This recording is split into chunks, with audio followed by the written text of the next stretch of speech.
कधी-कधी अगदी साध्या वाटणाऱ्या गोष्टींमध्ये किती मोठी ताकद लपलेली असते नाही का? पाणी पिण्यासारखी एक अगदी सामान्य क्रिया ही एका क्रांतीची सुरुवात कशी होऊ शकते? चला आज एका अशाच शक्तिशाली मराठी कवितेच्या मुळाशी जाऊया, जी आपल्याला हेच रहस्य उलगडून दाखवते. कवितेची सुरुवातच होते एका मोठ्या दाव्याने, चवदार तळ्याचे पाणी नवशक्ती मानवा आणि. पण विचार करण्यासारखी गोष्ट आहे की एका तलावाचं पाणी माणसाला नवीन शक्ती कशी काय देऊ शकतं, आणि ही शक्ती नेमकी आहे तरी कोणती? चला तर मग याच प्रश्नाच्या उत्तराचा शोध घेऊया. पाणी माणसाला ही नवी शक्ती कशी देऊ शकतं, याचं उत्तर कवितेच्या पुढच्या ओळींमध्येच दडलेलं आहे. कवितेनुसार या शक्तीचं मूळ आहे भीमकाय स्फूर्ती. ही शक्ती एका ऐतिहासिक घटनेतून आणि त्यामागे असलेल्या एका महान प्रेरणास्त्रोताकडून येते. कविता लगेच आपल्याला एका दिशेने घेऊन जाते. ती म्हणते की या शक्तीचं श्रेय भीमकाय नावाच्या एका प्रेरणादायी व्यक्तिमत्वाला जातं. जणू काही ही व्यक्ती मुख्यांना आवाज देण्यासाठी जन्माला आली होती. तर हे भीमकाय म्हणजे नक्की कोण? भीमकाय हा शब्द आदराने वापरला जातो भारतीय संविधानाचे शिल्पकार डॉक्टर बाबासाहेब आंबेडकरांसाठी. 1927 साली त्यांनी महाड इथं जो चवदार तळ्याचा सत्याग्रह केला होता, ज्यात अस्पृश्य मानल्या गेलेल्या लोकांना सार्वजनिक पाणवठ्यावरचा हक्क मिळावा यासाठी संघर्ष झाला. ही कविता त्याच ऐतिहासिक घटनेला सलाम करते. म्हणूनच ते चवदार तळ्याचं पाणी पिणं ही काही फक्त तहान भागवणारी गोष्ट नव्हती, अजिबात नाही. तो होता एक हुंकार, एका अशा समाजासाठी आवाज बुलंद करण्याची आणि आपले मूलभूत मानवी हक्क ठणकावून सांगण्याची एक प्रतिकात्मक कृती होती, ज्यांचा आवाज शतकानुशतके दाबून टाकला होता.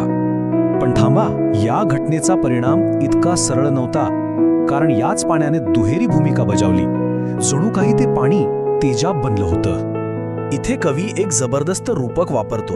पाणी तेजाब झालं म्हणजे काय? म्हणजे या पाण्याची ताकद दुधारी होती, एकाच वेळी दोन ठिकाणी वार करणारी. हे समजून घेणं खूप महत्वाचं आहे. बघा, एका बाजूला हे पाणी शोषितांसाठी प्रेरणा बनलं, त्यांना अन्यायाविरुद्ध लढायला एक नवी ऊर्जा मिळाली. पण त्याच वेळी दुसऱ्या बाजूला हेच पाणी त्या जुन्या सडलेल्या सामाजिक व्यवस्थेसाठी ॲसिडसारखं होतं, जे त्या व्यवस्थेची मुळं जाळून टाकत होतं. आणि जुन्या व्यवस्थेला फक्त आव्हान देऊन थांबायचं नव्हतं, तर एक नवी विचारसरणी उभी करायची होती. एक अशी विचारसरणी जी परंपरेच्याही वर मानवतेला ठेवते. कवितेची ही ओळ तर जणू या सत्याग्रहाचं सारच सांगते.